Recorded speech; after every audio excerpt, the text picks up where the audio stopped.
আৰু এই জুবিন ক্ষেত্ৰখন ইয়াত জুবিন গাৰ্গে জিৰণি লোৱা ঠাই। গতিকে এই ক্ষেত্ৰখন আমি খুব পৰিষ্কাৰভাৱে সুপৰিকল্পিতভাৱে সুন্দৰকৈ আমি ৰাখিব লাগিব। সকলোৰে আমাৰ সেইখিনি দায়িত্ব।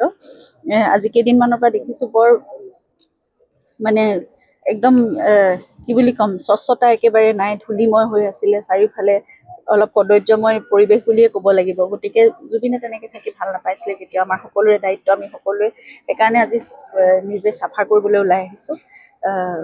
চাওঁ এতিয়া কিমানখিনি কি কৰিব পাৰোঁ। এটা দিনততো সদায় আৰু এদিন কৰিলেই নহ'ব, এইটো সকলোৱে আমি মিলি কৰি যাব লাগিব।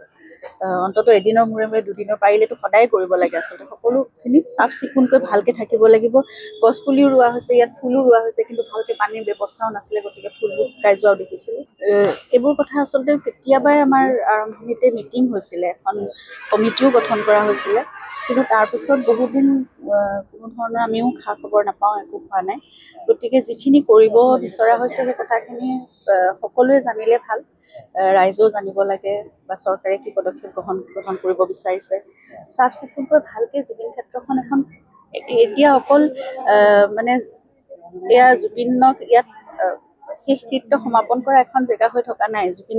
জুবিন ক্ষেত্ৰখন এখন পৰ্যটন ভূমি হৈছে, এখন উপাসনাৰ স্থলী হৈছে। গতিকে ইয়াক ভালকৈ ৰখাৰ দায়িত্ব আমাৰ সকলোৰে, চৰকাৰৰো ৰাইজৰো সকলোৰে আমাৰ। আচলতে বহুদিন একো কৰা নাছিলে, এতিয়া তেওঁলোকে যদি কাম আৰম্ভ কৰে তেতিয়াহ'লে ভাল লাগিব। সেইটোৱে কথা, সোনকালে কৰিলে ভাল হয় জেগাখন। কাৰণ এতিয়া বাৰিষা আহি আছে নহয়, গোটেইখন একদম কদৰ্যময় পৰিৱেশ হ'ব। কাৰণ ইফালে পাহাৰ আছে, ইয়াৰ পৰা পানী বাগৰি আহিব, মানুহ আহিব নোৱাৰা অৱস্থা যাতে নহয়, সকলো ভাল ধুনীয়া হৈ থাকক, সেইটোৱে আমি বিচাৰিছোঁ। আৰু এই জুবিন ক্ষেত্ৰখন ইয়াত জুবিন গাৰ্গে জিৰণি লোৱা ঠাই। গতিকে এই ক্ষেত্ৰখন আমি খুব পৰিষ্কাৰভাৱে সুপৰিকল্পিতভাৱে সুন্দৰকৈ আমি ৰাখিব লাগিব। সকলোৰে আমাৰ সেইখিনি দায়িত্ব। আজি কেইদিনমানৰ পৰা দেখিছোঁ বৰ মানে একদম কি বুলি ক'ম, স্বচ্ছতা একেবাৰে নাই, ধূলিময় হৈ আছিলে চাৰিওফালে, অলপ কদৰ্যময় পৰিৱেশ বুলিয়ে ক'ব লাগিব। গতিকে জুবিনে তেনেকৈ থাকি ভাল নাপাইছিলে কেতিয়াও। আমাৰ সকলোৰে দায়িত্ব, আমি সকলোৱে সেইকাৰণে আজি নিজে চাফা কৰিবলৈ ওলাই আহিছোঁ। চাওঁ এতিয়া কিমানখিনি কি কৰিব পাৰোঁ। এটা দিনততো সদায় আৰু এদিন কৰিলেই নহ'ব, এইটো সকলোৱে আমি মিলি কৰি যাব লাগিব। অন্ততঃ এদিনৰ মূৰে মূৰে দুদিনৰ পাৰিলেতো সদায় কৰিব লাগে। আচলতে সকলোখিনি চাফ চিকুণকৈ ভালকৈ থাকিব লাগিব। গছপুলিও ৰোৱা হৈছে, ইয়াত ফুলো ৰোৱা হৈছে, কিন্তু ভালকৈ পানীৰ ব্যৱস্থাও নাছিলে, গতিকে ফুলবোৰ শুকাই যোৱাও দেখিছিলোঁ। এইবোৰ কথা আচলতে কেতিয়াবাই আমাৰ আৰম্ভণিতে মিটিং হৈছিলে, এখন কমিটিও গঠন কৰা হৈছিলে, কিন্তু তাৰপিছত বহুদিন কোনো ধৰণৰ আমিও খা খবৰ নাপাওঁ, একো হোৱা নাই।